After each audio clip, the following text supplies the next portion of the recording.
जय माता दी। प्रेम से बोलिए संतोषी माता की जय। आज शुक्रवार के दिन आप सुनिए संतोषी माता की व्रत कथा। एक बुढ़िया थी और उसके 7 बेटे थे। 6 बेटे कमाने वाले थे और एक बेटा निकम्मा था। बुढ़िया माँ 6 पुत्रों की रसोई बनाती, भोजन कराती और पीछे से जो कुछ बचता वो 7वें पुत्र को दे देती। परंतु वह बड़ा भोला भाला था, मन में कुछ विचार नहीं करता था। एक दिन वह अपनी बहू से बोला, देखो मेरी माता का मुझ पर कितना प्रेम है। वह बोली, क्यों नहीं, सबका झूठा बचा हुआ तुमको खिलाती है। वह बोला, ऐसा भी हो सकता है क्या? मैं जब तक आंखों से न देखूं मान नहीं सकता। बहू ने हंसकर कहा, देख लोगी तब तो मानोगी। कुछ दिन बाद बड़ा त्योहार आया। घर में 7 प्रकार के भोजन और चूरमा के लड्डू बने। वह जांचने को सर के दर्द का बहाना कर पतला कपड़ा सिर पर ओढ़कर रसोई घर में सो गया और कपड़े में से सब देखता रहा। 6 भाई भोजन करने आए। उसने देखा माँ ने उनके लिए सुंदर सुंदर आसन बिछाए, 7 प्रकार की रसोई परोसी। वह आग्रह करके जिमाती रही, वह देखता रहा। 6 भाई भोजन कर उठे तब माँ ने उनकी झूठी थालियों में से लड्डुओं के टुकड़ों को उठाया और एक लड्डू बनाया। झूठन साफ करके बुढ़िया माँ ने पुकारा, उठ बेटा, 6 भाई भोजन कर गए, अब तू ही बेटा बाकी है, उठ और तू कब खाएगा? वह कहने लगा, माँ मुझे भोजन नहीं करना, मैं परदेश जा रहा हूँ। माता ने कहा, कल जाता तो आज ही जा। वह बोला, हाँ हाँ आज ही जा रहा हूँ। यह कहकर वह घर से निकल गया। चलते समय उसे बहू की याद आई। वह गौशाला में कंडे थाप रही थी। वह उसे जाकर बोला कि मेरे पास तो कुछ नहीं है, यह अंगूठी है, सो ले लो और अपनी कुछ निशानी मुझे दे दो। वह बोली कि मेरे पास क्या है, यह गोबर भरा हाथ है। यह कहकर उसकी पीठ में गोबर के हाथ की थाप मार दी और वह चल दिया। चलते चलते दूर देश में पहुंचा। वहां पर एक साहूकार की दुकान थी। वहां जाकर बोला, भाई मुझे नौकरी पर रख लो। साहूकार को नौकर की जरूरत थी। साहूकार उससे बोला, तू नौकरी पर रह जा। लड़के ने पूछा, तनख्वाह क्या रहेगी? साहूकार ने कहा, काम देखकर दाम मिलेंगे। साहूकार की नौकरी मिल गई। वह सवेरे 6 बजे से रात्रि 12 बजे तक नौकरी करने लगा। कुछ दिनों में दुकान का लेन देन, हिसाब किताब, ग्राहकों को माल बेचना, सारा काम करने लगा। साहूकार के 7-8 नौकर थे। वे सब चक्कर खाने लगे कि यह नया नौकर बहुत होशियार बन गया है। सेठ ने भी काम देखा और 3 महीने के अंदर ही उसे मुनाफे का साझीदार बना लिया। 12 वर्ष में वह नामी सेठ बन गया और मालिक सारा कारोबार उस पर छोड़कर बाहर चला गया। अब बहू पर क्या बीती वह सुनो। सास ससुर उसे दुख देने लगे। सारी गृहस्थी का काम करा के उसे लकड़ी लेने जंगल में भेजते। इस बीच घर की रोटियों के आटे से भी जो भूसी निकलती उसकी रोटी बनाकर रख दी जाती और फूटे नारियल की नरेली में पानी। इस तरह दिन बीतते रहे। एक दिन वह लकड़ी लेने जा रही थी कि रास्ते में बहुत सी स्त्रियां संतोषी माता का व्रत करती दिखाई दी। वहां यह खड़ी होकर कहने लगी, बहनों, यह तुम किस देवता का व्रत करती हो और इसके करने से क्या फल होता है? इस व्रत के करने की क्या विधि है? यदि तुम अपने इस व्रत का विधान मुझे समझाकर कहोगी तो मैं तुम्हारा बड़ा एहसान मानूंगी। तब उनमें से एक स्त्री बोली, सुनो, यह संतोषी माता का व्रत है। इसके करने से निर्धनता दरिद्रता का नाश होता है, लक्ष्मी आती है, मन की चिंताएं दूर होती हैं, घर में सुख होने से मन को प्रसन्नता और शांति मिलती है। निपुत्री को पुत्र मिलता है, प्रीतम बाहर गया हो तो शीघ्र आता है, कुंवारी कन्या को मन पसंद वर मिलता है, राजद्वार में बहुत दिनों से मुकदमा चलता हो तो वह भी खत्म होता है, कलह क्लेश की निवृत्ति हो, सुख शांति हो, घर में धन जमा हो, पैसा जायदाद का लाभ हो और भी मन में जो कुछ कामना हो वह सब इस संतोषी माता की कृपा से पूरी होती है। स्त्री कहने लगी, 1.25 आने का गुड़ चना लेना, इच्छा हो तो 5.25 आने का लेना या 1.25 रुपए का भी, सहूलियत के अनुसार ही लेना, बिना परेशानी श्रद्धा और प्रेम से जितना भी बन सके सवाया लेना, 5.25 पैसे से 5.25 आने तथा इससे भी ज्यादा शक्ति और भक्ति के अनुसार ले लेना। हर शुक्रवार को निराहार रहकर कथा कहना और सुनना, इसके बीच क्रम टूटे नहीं, लगातार नियम पालन करते रहना। सुनने वाला कोई न मिले तो घी का दीपक जलाकर उसके आगे जल के पात्र को रखकर कथा कहना, परंतु नियम न टूटे। जब तक कार्य सिद्ध न हो नियम पालन करना और कार्य सिद्ध हो जाने पर व्रत का उद्यापन करना। 3 मास में माता फल पूरा करती है। यदि किसी के खोटे ग्रह हो तो भी माता 1 वर्ष में अवश्य कार्य सिद्ध करती हैं। कार्य सिद्ध होने पर ही उद्यापन करना चाहिए, बीच में नहीं करना चाहिए। उद्यापन में 2.5 सेर आटे का खाजा तथा इसी अनुसार से खीर तथा चने का साग बनाना। 8 लड़कों को भोजन कराना, जहाँ तक मिले देवर जेठ भाई बंधु कुटुंब के लड़के लेना, न मिले तो रिश्तेदारों और पड़ोसियों के लड़के बुलाना, उन्हें भोजन कराकर यथाशक्ति दक्षिणा देना और माता का नियम पूरा करना। उस दिन घर में कोई खटाई नहीं बनाना। यह सब सुनकर बुढ़िया की बहू वहां से चल दी। रास्ते में लकड़ी के बोझ को बेच दिया और उन पैसों से गुड़ चना लेकर माता के व्रत की तैयारी करने लगी। आगे चली और सामने मंदिर है। यह सुनकर माता के मंदिर में जाकर माता के चरणों में लौटने लगी। इसके बाद वह माँ से विनती करने लगी कि हे माँ, मैं निपट मूर्ख हूँ, व्रत के नियम कुछ नहीं जानती हूँ, मैं बहुत दुखी हूँ। हे माता जग जननी, मेरा दुख दूर करो, मैं आपकी शरण में हूँ। माता को दया आई। एक शुक्रवार बीता कि दूसरे शुक्रवार को ही इसके पति का पत्र आया और तीसरे को उसका भेजा हुआ पैसा भी आ पहुँचा। यह देखकर जेठानी मुंह सिकोड़ने लगी। इतने दिनों में इतना पैसा आया, इसमें क्या बढ़ाव है। लड़के ताने देने लगे कि काकी के पास अब पत्र आने लगे, रुपए आने लगा, अब तो काकी की खातिर बढ़ जाएगी, अब तो काकी बुलाने से भी नहीं बोलेगी।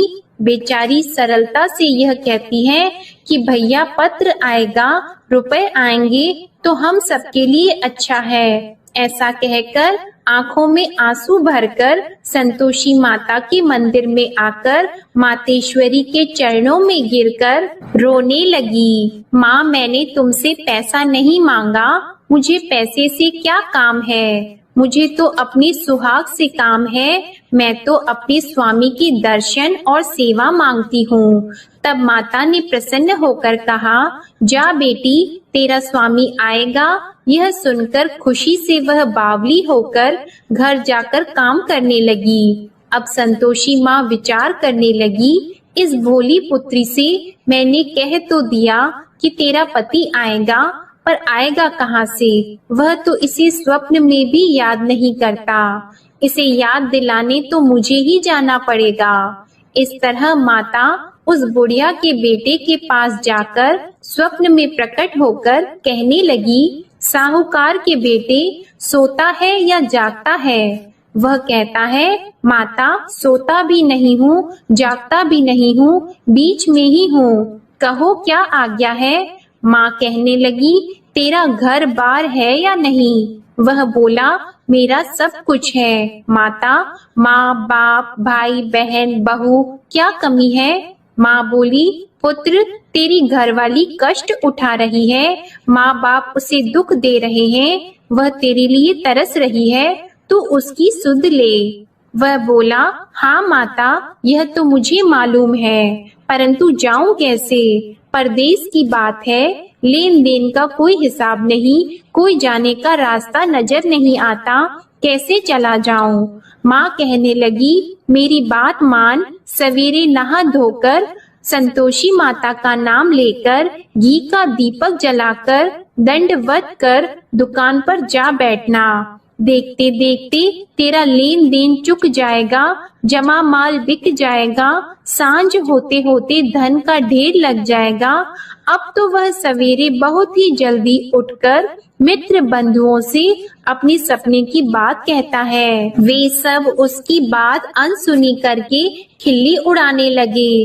कहीं सपने भी सच्चे होते हैं? एक बूढ़ा बोला, देख भाई मेरी बात मान, इस तरह साच झूठ कहने के बदले देवता ने जैसा ही कहा है वैसा ही करना, तेरा क्या जाता है। अब बूढ़े की बात मानकर वह नहा धोकर संतोषी माता को दंडवत कर घी का दीपक जलाकर दुकान पर जा बैठता है। थोड़ी देर में वह क्या देखता है कि देने वाले रुपया लाए, लेने वाले हिसाब लाए। कोठे में भरे सामानों के खरीदार नगद में सौदा करने लगे। शाम तक धन का ढेर लग गया। मन में माता का नाम लेकर प्रसन्न होकर घर जाने के वास्ते गहना कपड़ा सामान खरीदने लगा। यहाँ के काम से निपट घर को रवाना हुआ। उधर बहू बेचारी जंगल में लकड़ी लेने जाती है। लौटते वक्त माताजी के मंदिर पर विश्राम करती है। वह तो उसका रोज रुकने का स्थान ही था। दूर धूल उड़ती देखकर वह माता से पूछती है, हे माता, यह धूल कैसे उड़ रही है? माँ कहती है, हे पुत्री, तेरा पति आ रहा है, अब तू ऐसा कर, लकड़ियों के 3 बोझ बना ले, एक नदी के किनारे रख, दूसरा मेरे मंदिर पर और तीसरा अपने सिर पर रख। तेरे पति को लकड़ी का गट्ठा देकर मोह पैदा होगा, वह यहाँ रुकेगा, नाश्ता पानी बनाकर खाकर माँ से मिलने जाएगा। तू लकड़ी का बोझ उठाकर जाना और बीच चौक में गट्ठा लाकर 3 आवाजें जोर से लगाना। लो सासू जी, लकड़ियों का गट्ठा लाई हूँ, भूसी की रोटी दो, नारियल के खोपड़े में पानी दो। आज कौन मेहमान आया है? माँ की यह बात सुनकर वह बहुत अच्छा माताजी कहकर प्रसन्न मन होकर लकड़ियों के 3 गट्ठे ले आई। एक नदी के तट पर एक माता के मंदिर पर रखा। इतने में ही वह मुसाफिर आ पहुँचा। सूखी लकड़ी देखकर उसकी इच्छा हुई कि अब यहीं निवास करें और भोजन बनाकर खा पीकर गांव जाएं। इस प्रकार भोजन बनाकर विश्राम लेकर गांव को गया। उसी समय बहू सिर पर लकड़ी का गट्ठा लिए आती है। उसे आंगन में डालकर जोर से 3 आवाज देती है, लो सासू जी, लकड़ी का गट्ठा लो, भूसी की रोटी दो, नारियल के खोपड़े में पानी दो। आज कौन आया है? यह सुनकर उनकी सास अपने दिए हुए कष्टों को भुलाने हेतु कहती है, बहू ऐसा क्यों कहती हो? तेरा मालिक ही तो आया है। बैठ, मीठा भात खाकर कपड़े गहने पहन। इतने में आवाज सुनकर उसका स्वामी बाहर आता है और अंगूठी देखकर व्याकुल हो जाता है। माँ से पूछता है, माँ यह कौन है? माँ कहती है, बेटा ये तेरी बहू है। आज 12 वर्ष हो गए जब से गया है, तब से सारे गांव में जानवर की तरह भटकती फिरती है। काम काज घर का कुछ करती नहीं, 4 समय आकर खा जाती है। अब तुझे देखकर भूसी की रोटी और नारियल के खोपड़े में पानी मांगती है। वह लज्जित होकर बोला, ठीक है माँ, मैंने इसे भी देखा और तुम्हें भी। अब मुझे दूसरे घर की चाबी दो तो मैं उसमें रहूंगा। ठीक है बेटा, जैसी तेरी मर्जी। यह कहकर माँ ने चाबी का गुच्छा उसे दे दिया। उसने लेकर दूसरे कमरे को खोलकर सारा सामान जमाया और एक दिन में ही वहाँ राजा के महल जैसा ठाट बाट बन गया। अब क्या था, वह सुख भोगने लगी। इतने में अगला शुक्रवार आया। उसने अपने पति से कहा, मुझे माता का उद्यापन करना है।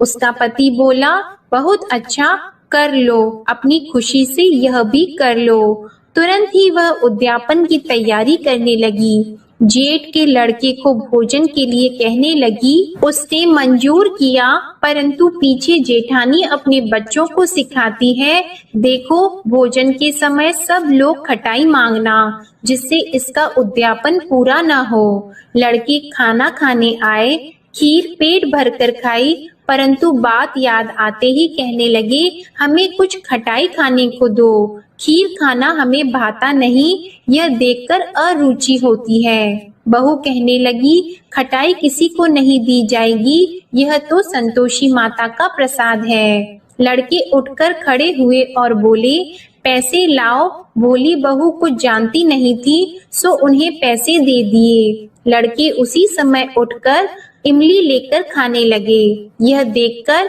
बहू पर माता ने कोप किया।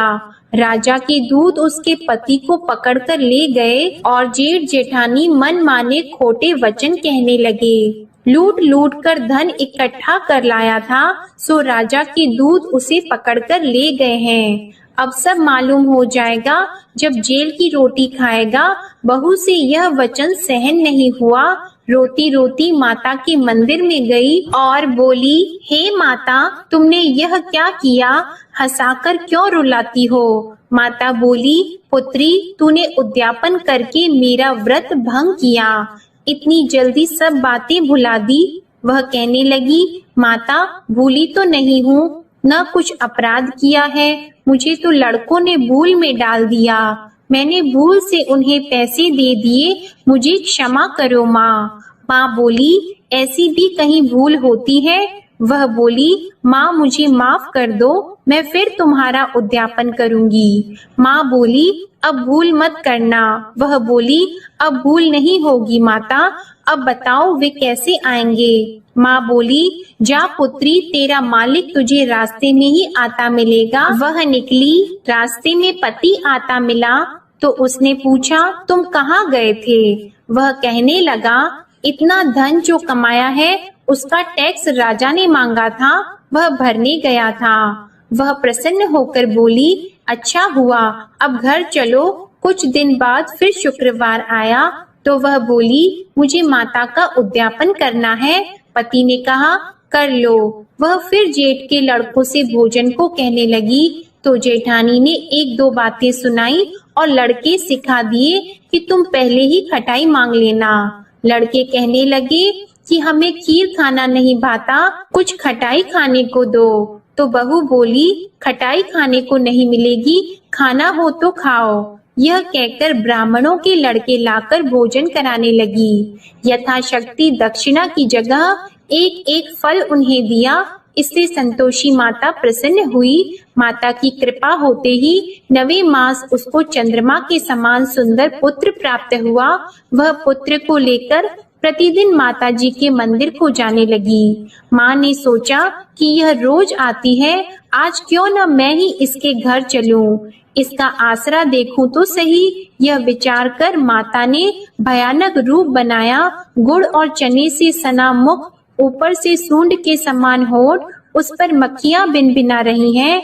दहलीज में पैर रखते ही उसकी सास चिल्लाई, देखो कोई चुड़ैल डाकिनी चली आ रही है, लड़कों इसे भगाओ नहीं तो किसी को खा जाएगी। लड़के डरने लगे, चिल्लाकर खिड़की बंद करने लगे। बहू रोशनदान में से देख रही थी। प्रसन्नता से पगली होकर चिल्लाने लगी कि आज मेरी माता मेरे घर आई है। यह कहकर बच्चे को दूध पिलाने से हट जाती है। इतने में सास का क्रोध फूट पड़ा। वह बोली कि इसे देखकर कैसे उतावली हुई जो बच्चे को पटक दिया। इतने में माँ के प्रताप से जहाँ देखो वहाँ लड़के ही लड़की नजर आने लगे। बहू बोली, माँ जी, मैं जिनका व्रत करती हूँ यह वह संतोषी माता है। इतना कहकर झट से सारे घर के किवाड़ खोल दिए और सबने माता के चरण पकड़ लिए और विनती कर कहने लगे, हे माता, हम मूर्ख हैं, अज्ञानी हैं, तुम्हारी व्रत की विधि हम नहीं जानते हैं। तुम्हारा व्रत भंग करके हमने बहुत बड़ा अपराध किया है। हे माता, बहू को जैसा फल दिया वैसा सबको देना। जो भी यह कथा पढ़ेगा या सुनेगा उसके सभी मनोरथ पूर्ण होंगे। प्रेम से बोलिए संतोषी माता की जय। आइए अब सुनते हैं संतोषी माता की आरती। जय संतोषी माता मैया, जय संतोषी माता, अपने सेवक जन की सुख संपत्ति दाता। जय संतोषी माता मैया, जय संतोषी माता, सुंदर चीर सुनहरी माँ धारण की हो।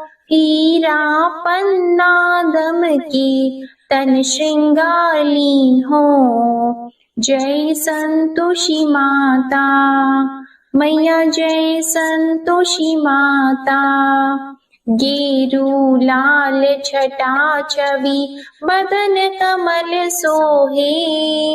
मंद हंसत करुणामय, मंद हंसत करुणामय, त्रिभुवन जन मोहे।